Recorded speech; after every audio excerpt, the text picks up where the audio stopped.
ለዘመናት ግንድ ይዞ ብለን የዘፈንለት አባይ ዛሬ ደግሞ ፍሬ አፍርቶ ማየታችን ልዩ ስሜት ፈጥሮብናል ያሉት የሻሸመኔ ከተማና የምዕራብ አርሲ ዞን ነዋሪዎች አባይ መጠናቀቁ ብቻ ሳይሆን በኢትዮጵያውያን ላብ ብቻ መገንባቱ ደግሞ እኛ ከተባበርን ማናሳካው ነገር እንደሌለ የተማርንበት ነውና ህዳሴው ልዩ ትርጉም አለው። ከ2003 ከተጀመረ በኋላ ሁላችንም ካለን ከደሞዛችን ከዛ ጊዜ ጀምሮ ነው ቦንድ መቁረጥ የጀመርኩትና በየጊዜው በሚሴጅም እየተሳተፍን ነው። ሁሉም ኢትዮጵያዊ አሻራ ኢትዮጵያዊ በአንድ ምናየው ግድባችን ነው። አከዱን ፋቲ ገመቹ ጉዳት ነት ደገሜ ህዳሴ በመጠናቀቁ ትልቅ ደስታ ነው የተሰማኝ። ይህ ግድብ ሁለተኛው ያድዋ ድል ነው። ኢትዮጵያ ታሪካዊ ሀገር ናት። ባድዋ ስሟን ለዓለም አሳውቃለች። ዛሬም ይህ ታሪክ እውን በመሆኑ እጅግ ደስ ብሎናል። ደግሞ ሶስተኛውን ድል በቀይ ባህር እናሳካለን። እንጂ ፈኖ ሰደፋሞ ወላገላና ዲማ ካርገኑ ሰብዲ ጉዳ ቀምናቸው ይጀምር አባይ ምንም በሌለበት ነው ዛጋይ መሰረተ ድንጋይ የተጣለው እንችላለን በሚል መርህ ነው። ያው አናጺው ምኛው ግንበኛው ምኛው የፋይናንስ ምንጩ ምኛው ተብሎ ነው የተጀመረውና መንግስት ይሄን ያህል ትረስት በህዝቡ ላይ ካለው ህዝቡ ደግሞ ከመንግስት ጋር ማይሰለፍበት ጉዳይ የለም። እንደሚታወቀው ህዳሴ ከተጀመረ በኋላ በተለያዩ ምክንያቶች መሃል ላይ እኛ የተሰራ ነው ብለን ነው መናቀው ግን በመሃል ላይ ቀርቶ ነበር። ይሄ ፕሮጀክት እንደሚታወቀው 5 አመት ውስጥ ይጠናቀቃል ተብሎ የታሰበ ነበር። በ14ኛ አመቱ ነው የተጠናቀቀውና እኔም እንደ አንድ ግለሰብ 500 ብር ቦንድ ገዝቻለሁ 2003 ቀድሞ ህዳሴን ስንጀምር የምናጠናቀቅ ያልመሰላቸው የዓለም ሀገራትም የኛን መተባበርና የህዳሴውን የዕለት ተዕለት እድገት ሲመለከቱ የፈጠሯቸው ጫናዎችን በቁጥር ከፍ ያሉ ነበሩ። ህዳሴው ተጠናቆ ማየታችን ህልማችን ነው እውን የሆነው ያሉት ነዋሪዎችም አሁንም እድገታችን በብዙ መንገድ እንቀጥላለን ብለዋል። አንተ ዝም ብለህ ስትቀመጥ ብቻ ነው ተቀናቃኝና ጠላት የማይኖር። የኢትዮጵያ ጠላቶች በነገራችን ላይ አሁንም ይበዛሉ። ምክንያቱም እኛ ወደፊት መሄዳችን እስካልተውነ ድረስ ቁጭ እስካላልነ ድረስ ጠላቶች ይበዛሉ።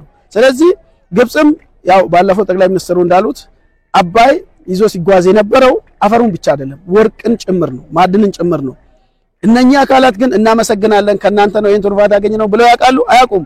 እንደውም እኮ እኛ ይሄንን ስንገድብ ለምን እንዴት ሆነ ብለው ነው የጮሁብን የተነሱብን።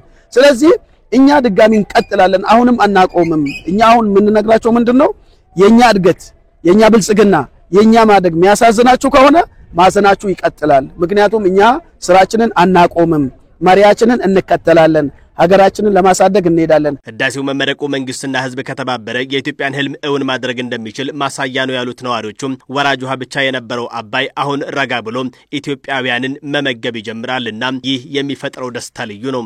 ከሱ ማብራት እናገኛለን ኃይል እናገኛለን። በተጨማሪም ደግሞ የንጋት ሐይቅ ላይ ለቱሪዝም የውጪ ዜጋ ከሱ ጋር ተከትሎ ደግሞ ብዙ ቢቾች ይፈጠራሉ። ቢቾች ላይ ደግሞ የሆቴል ኢንዱስትሪ በሌላ በኩል ደግሞ እዛ ሐይቅ ላይ የሚመረት አሳዎች ደግሞ ለብዙ ስራዓት ኢትዮጵያዊና ስራ ድል ይፈጥራል። ህዳሴውን በብዙ ጫና ውስጥ ማጠናቀቃችን አሁን እየጀመርነውን የባህር በር ጥያቄም ከግብ ማድረስ እንደምንችል ስንቅ ነው የሚሉት የሻሸመኔ ከተማ አስተዳደር ከንቲባ አቶ አዳነ ተክለ ጊዮርጊስና የምዕራብ አርሲ ዞን አስተዳዳሪ አቶ አህመድ አጂ አሁንም እንደ ህዳሴው ጊዜ ሁሉ በወንድማማችነትና በተባበረ ክንድ ኢትዮጵያን ከፍ ማድረግ እንቀጥላለን ይላሉ።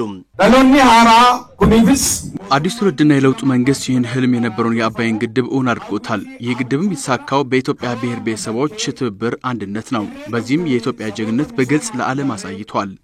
ይህ ዓለም አትችሉም ብሎን የነበረውን ችለን አሳይተናል። ከናዱኛን እንደንደ አንጀል ዳንዴነ ጅራ ፈጌሴ ያዴ አርቆ አስበን አርቆ በሚያቅድ መሪ ደግሞ ጠንክሮ በሚሰራ ህዝብ ትብብር ነው ይህ ታሪክ የተሰራው።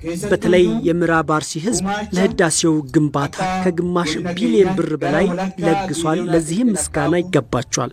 ይህ ግድብ በላባችን የተገነባ በትብብራችን እውን የሆነ የደም ዋጋ የተከፈለበት የአዲሱ ትውልድ አሻራ ሁለተኛው አድዋ ነው። ፈኖ አድዋ ለመፋት የህዳሴው መጠናቀቅ የኢትዮጵያን ኢኮኖሚ አቅም የሚያፋጥን ነው። ከዚህ በላይ ለዓለም ያሳየነው መተባበርና አንድነታችን ከትልቁ ጠላታችን ድህነት ወጥተን ስማችንን መቀየር መጀመራችንን ያሳየንበትም ነው ሲሉ የምዕራብ አርሲና የሻሸመኔ ከተማ ነዋሪዎች ተናግረዋል።